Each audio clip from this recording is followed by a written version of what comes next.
The key is to just relax. Don't worry about the numbers. Don't worry about what the other guys are thinking. You're here for a reason. Our guest this morning from the film Whiplash, please welcome Miles Teller, J.K. Simmons, and the writer and director of the film, Damian Chazelle.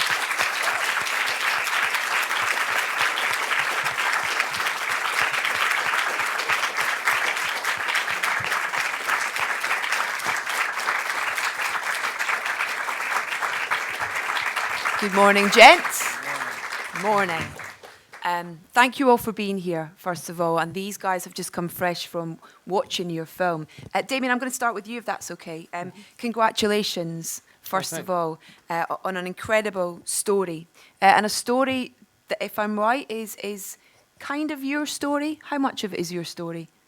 Too much. I mean, I was a jazz drummer in a sort of competitive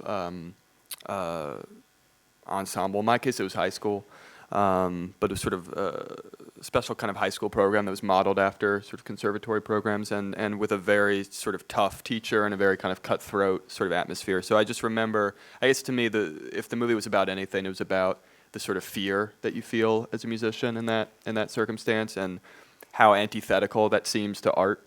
You know, that you think of art, and especially jazz, as something that should be freeing and liberating, and something where you're kind of communicating emotionally with people, and then it turns into it, but at the level of education, at the level of sort of raw honing of technique, before you can access, sort of before you can be able to improvise, before you can be able to do a lot of the things that we more normally associate with jazz, there is this element of utter rigor and utter discipline and almost military hardship that I just don't think we kind of know enough about or see enough about in movies about musicians. I think there's this idea that you kind of roll out of bed and and suddenly you're kind of improvising great solos, and I don't think we see enough movies about practice. So that sort of aspect of it, and the sort of fear that comes from not mastering that kind of technique, is what I kind of wanted to hone in on.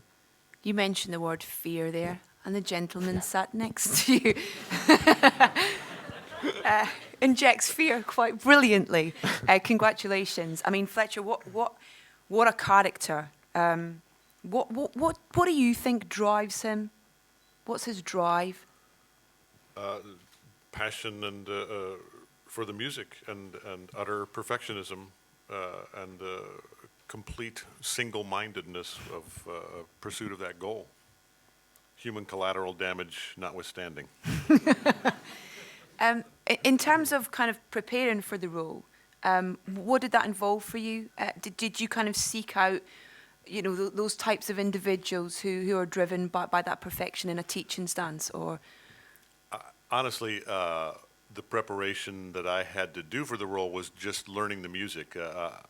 As far as playing the character, it was all there on the page, and I didn't feel the need to look outside of what Damian had written, and what was in me to pull it off the page for any kind of inspiration, and then just sort of hit the deck running with this guy, and we Miles.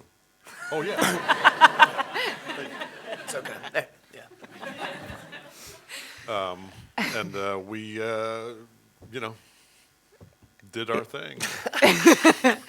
And Miles, you drummed from the age of 15 as well, which stood you in good stead, but you had to learn a whole other discipline for this. Yeah, I played drums since I was like 15. And my family, both me and my older sisters, we all kind of played instruments. I started with piano, and then I actually played saxophone in jazz band in middle school and high school. That was kind of any knowledge I had of jazz music was just playing alto saxophone, and I only played that up until sophomore year, and then I started playing baseball, other stuff. But yeah, with drumming, I drummed in some rock bands. I just asked for a drum kit when I was like 15. My parents were kind enough to buy me one, and I just started playing with my buddies who played guitar kind of, and we covered like Green Day and stuff like that, and but I've always taken my drum kit with me, but I'd never taken any kind of lessons for it. So it was a whole, it was great.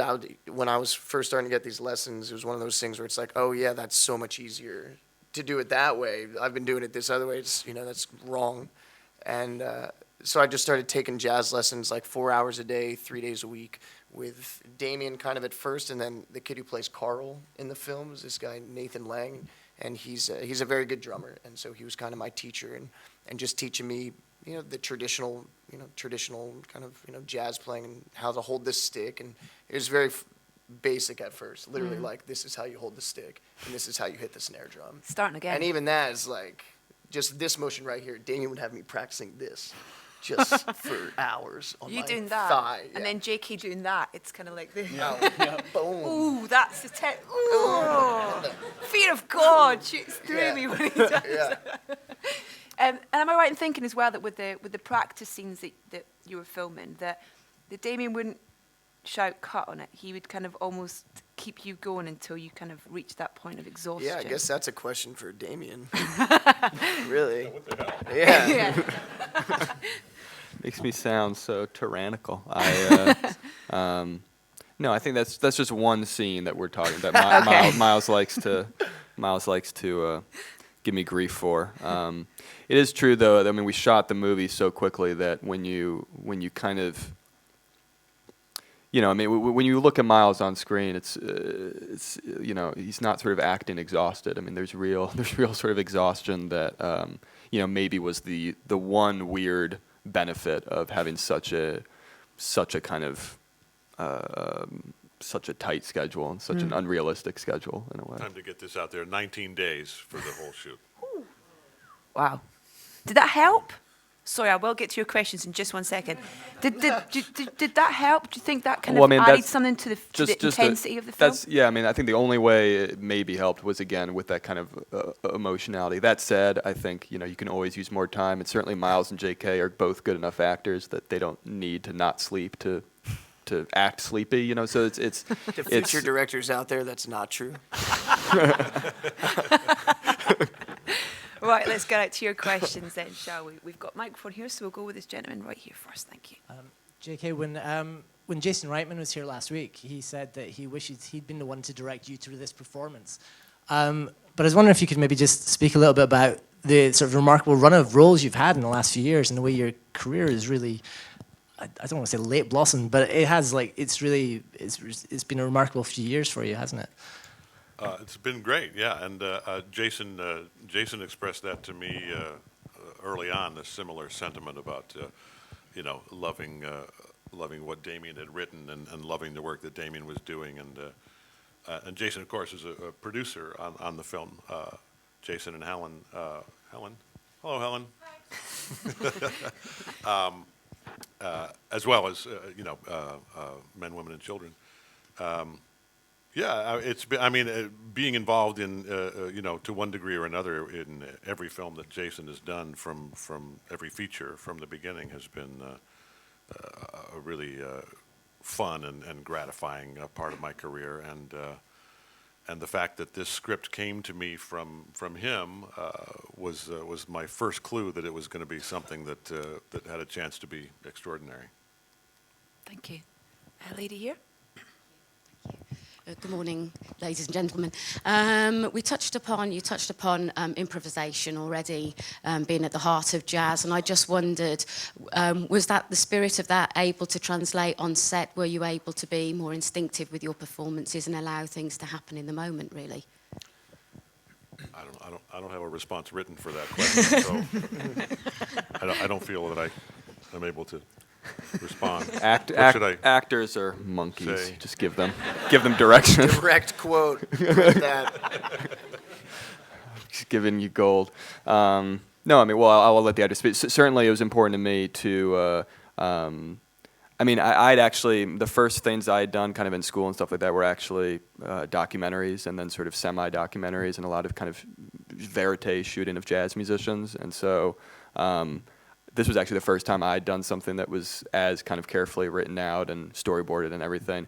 But that said, it's still, my philosophy is still that, if you're literally only going to transpose the sort of script and storyboards, you might as well just publish the script and storyboards and, not have the pain of working with actors. The whole point of wonderful performances or having wonderful actors is to actually give them some room to play. So that was certainly my philosophy. So certainly, you know, I wouldn't say it was a completely improvisatory set, partly also because there wasn't time for that. But when you have people as good as Miles and J.K., you want to let them riff. And certainly some of my favorite little moments in the movie, whether it's little lines or even just looks, are J.K. and Miles. I mean, one example is which I just was remembering was when J.K. One of the first times we see J.K. comes into the Nassau band room and opens up the folder and kind of does this little look at the music that they're playing, which I guess is not quite up to his standards, and says cute. And I didn't write that, and that's an example of something that to me says pages and pages about the character in a way that I could have written 5 pages of dialogue to equal that, and it wouldn't have been as good. Yeah, it was cool to have something that was so thorough on the page, but also to have the freedom to play within that framework, and that's part of what what's fun about what we do. But oftentimes on a movie you'll have one or the other. You'll have like a really good solid script, or you'll have this sort of we put this down, but just do what you want, kind of thing. So this was a nice combination. We got Buddy Rich here.